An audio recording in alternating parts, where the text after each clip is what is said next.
రవి ప్రకాష్ సిలికానాంధ్ర ఆసుపత్రి Kuchipudi super speciality వైద్య సేవలు పూర్తిగా ఉచితం. కల్లేని మండలంలోని భాస్కరపేట గ్రామ పంచాయతీ పరిధిలో ఈ సచివాలయ పరిధిలో ఈ రోజున ప్రజా ఆశీర్వాద యాత్ర కార్యక్రమం ప్రారంభం ఉదయమే 8 గంటలకి ప్రారంభమైంది.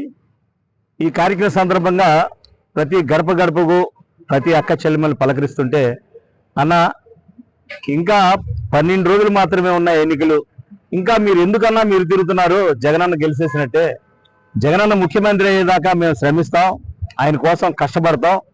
ఎందుకంటే ప్రతి కుటుంబాన్ని మా కుటుంబాల్లో మా బిడ్డలు చదివించడానికి మాకు అనేక సంక్షేమ పథకాలు ఇచ్చారు. మా ఇంట్లో ముసలి పెన్షన్లు ఇస్తున్నారు.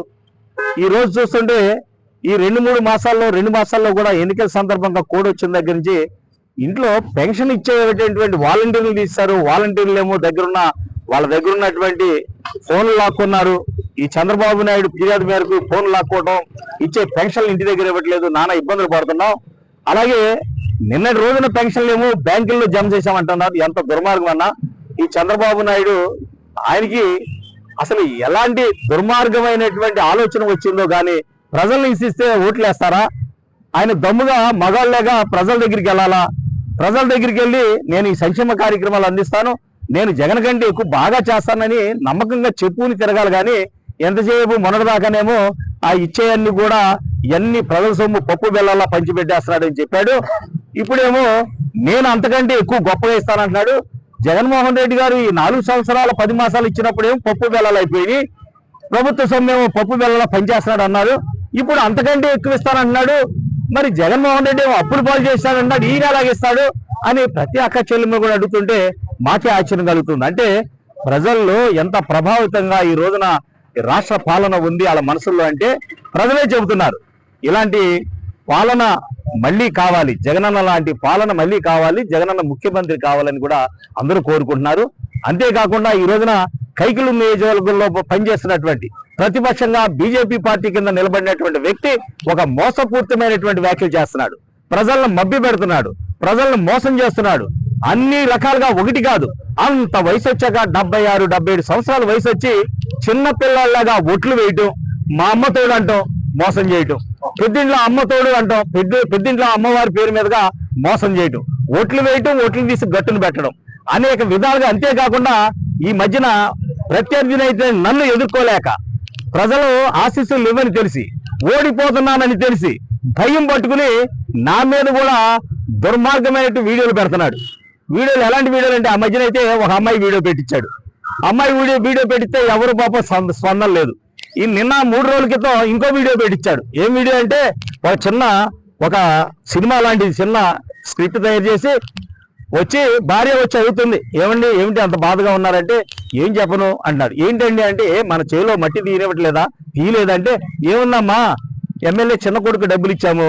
ఇచ్చారు కదా అంటే, ఇప్పుడు పెద్ద కొడుకు వచ్చి డబ్బులు అడుగుతున్నాడు. పెద్ద కొడుకు వచ్చి డబ్బులు అడిగితే డబ్బులు ఇస్తేనే కానీ మట్టి తీయటానికి లేదంట. అంటే ఇప్పుడు ఈ దూల నాగేశ్వరరావు ఎమ్మెల్యే అవటం వల్ల మనకి ఎంత దుర్మార్గం జరుగుతుందా అని ఆవిడ అంటాం. అవును, ఈ దూల నాగేశ్వరరావు పోతేనే కానీ, కామినేని శ్రీనివాస్ వస్తేనే కానీ మనకు న్యాయం జరగదు అని ఒక వీడియో. ఏంటండి దుర్మార్గాలు? ఈ దుర్మార్గాలు ఏంటి? ఎంతమందిని మోసం చేయాలనుకుంటున్నావు?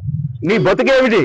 నువ్వు గత ప్రభుత్వంలో మంత్రిగా ఉండి వైజాగ్ మెడిటెక్ సంస్థలో 800 కోట్లు కొట్టేస్తే కదా, 800 కోట్లు కొట్టేస్తే ఉన్నటువంటి ఈ టీవీలన్నీ కూడా అన్ని సంస్థల టీవీలన్నీ కూడా 2-3 నెలలు కోడై కుయ్యలేదా? ఆ 800 కోట్లు నువ్వు అమెరికాలోనూ హైదరాబాద్ లో దాసి నీ కొడుకులతో రియల్ ఎస్టేట్ వ్యాపారం చేపించి అమెరికాలో దాచిన సొమ్ముతోటి ఇవాళ ప్రజాప్రతినిధులు ప్రతి ఒక్కరికి ఎంత పడితే అంత డబ్బులు మూటలు పెట్టి కొని ఇవాళ రాజకీయాలు చేస్తూ నా మీద బురద చల్లుతున్నావు. అయ్యా కామినేని, సవాల్ విసురుతున్నా, నీ దమ్ము ధైర్యం ఉంటే ప్రజల్లోకి వెళ్ళి ఓట్లు అడుగు. ప్రజాధనం ప్రజల్లో నీకు ఓట్లు లేవు, ప్రజలు ఎలా నీకు ఓట్లు వేసేటట్లు లేరు. నువ్వు ఓడిపోతున్నావు అని తెలిసి నువ్వు భయభ్రాంతం చేయాలని నా మీద వీడియోలు పెడుతున్నావు, నా కొడుకుల మీద పడి ఎడుతున్నావు. నా కొడుకులు నీ కొడుకుల్లాగా పప్పుగాళ్ళు కాదు, ఎక్కడో హైదరాబాద్ లో కూర్చుని కులాసాగా విలాసాలు చేసేవాళ్ళు కాదు.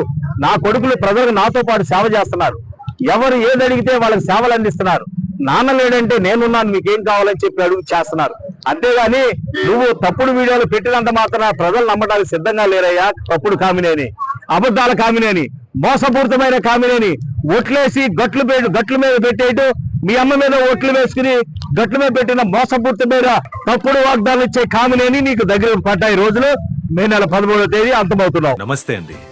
ఇది వ్యాపారం గురించి కాదు, ఓటు గురించి. ఎన్నికల్లో ఓటు వేయడం మన హక్కు మాత్రమే కాదు, కర్తవ్యం. ఎంతో మంది మహా నేతలు శ్రమించి ప్రాణత్యాగం చేసి ఈ అవకాశాన్ని మనకిప్పించారు. అందరూ ఓటు వేద్దాం. ఎందుకంటే ఓటు హక్కు ఊరికే రాదు. నా ఓటు ఎవరికో తెలుసా?